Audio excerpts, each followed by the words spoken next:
Bienvenue dans le cercle de méditation. Aujourd'hui, nous allons continuer avec des lectures tirées du livre Le bol et le bâton, les 120 contes zen, racontés par maître Taisen Deshimaru. Je vous invite, si ce n'est pas fait, à liker ma vidéo. Ça permet à d'autres personnes de suivre mon travail et de leur permettre de rentrer dans un univers peut-être que ces personnes ne connaissent pas du tout. Donc c'est extrêmement important. Vous pouvez vous asseoir dans votre position de méditation préférée. Je vous remercie. Bienvenue. Vous entrez dans le cercle de méditation Éric Bachet.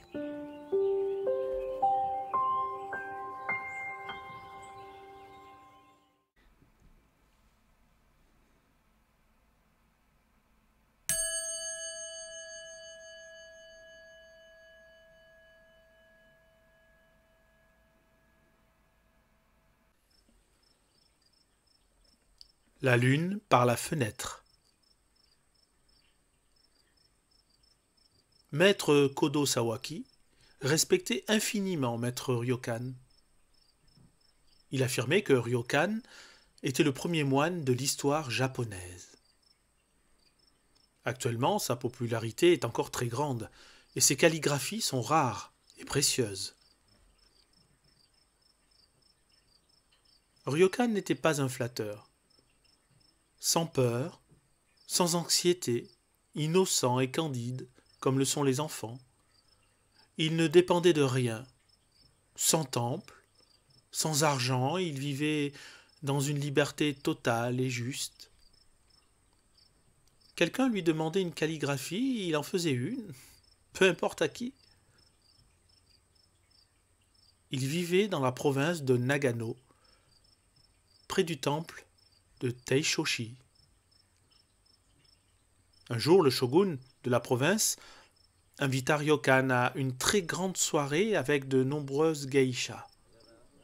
Autrefois, au Japon, les moines ne pouvaient consommer ni viande, ni poisson, ni saké, seulement en cachette.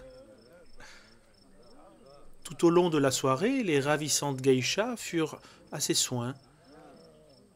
« Voulez-vous de cette nourriture au parfum délicieux? Voulez-vous boire un peu d'eau de sagesse ?» Intentionnellement, elle parlait à mots couverts. « Oui, » répondait Ryokan en buvant du saké et en goûtant les plats. À la fin du repas, le chef de la province lui dit « Je désire construire un grand temple.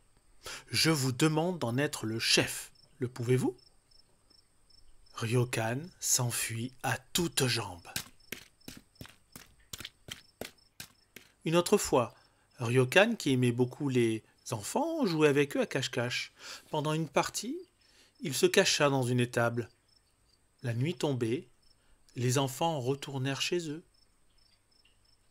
Ryokan, jouant encore et toujours caché, demanda au fermier qui venait coucher ses vaches de ne pas faire de bruit. « Le loup va venir. » Une nuit, un voleur entra dans son petit ermitage et ne trouva rien à emporter. Mais il aperçut Ryokan, endormi sous sa couverture. Aussitôt, le voleur s'empara de la couverture et s'enfuit. Le froid réveilla Ryokan, qui, éternuant, réalisa que sa couverture lui avait été volée. La lune brillait, magnifique dans le ciel, et Ryokan pouvait la voir de sa fenêtre. Il composa alors ce poème devenu célèbre. Ô merveille! La lune, si belle, illuminant ma fenêtre. Pourquoi le voleur ne l'a-t-il pas emportée?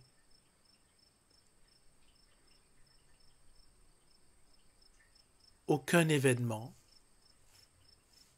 quel qu'il fût, ne pouvait troubler sa tranquillité intérieure.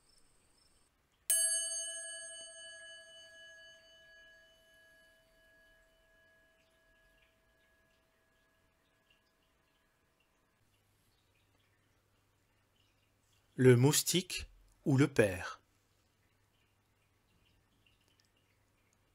Il était un brave homme et son fils un peu simple. Ce fils était très honnête et très dévoué envers son père. Il le suivait toujours partout. Un jour d'été, dans la montagne, alors que tous les deux dormaient sur l'herbe de la forêt, un moustique vint se poser sur la tête du père. Le fils se réveilla. Il était très gentil avec son père. Aussi, il prit un bâton et frappa le moustique. Le moustique s'envola, mais le père était mort. C'est un Kohan. On hait l'ennemi s'enfuit, le père meurt. C'est pareil que de s'admirer soi-même pour briser les autres. À l'époque moderne, c'est une attitude très courante, surtout chez les politiciens, les hommes d'État. C'est la crise moderne.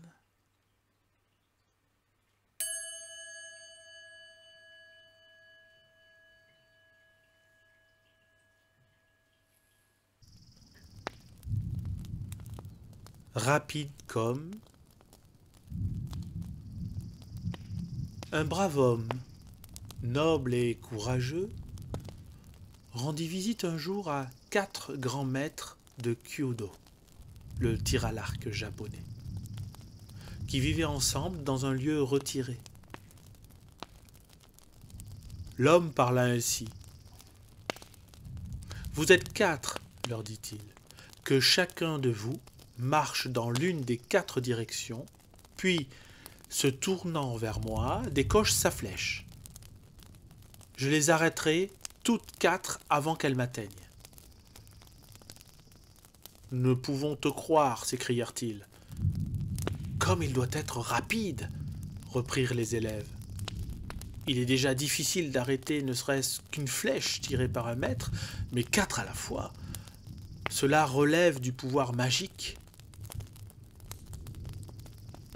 Alors, le Bouddha Shakyamuni répliqua « Il y a encore plus rapide que cet homme brave et courageux. La course du soleil et de la lune est celle de l'éclair. Et il y a encore plus rapide que le soleil et la lune et l'éclair. Qu'est-ce ?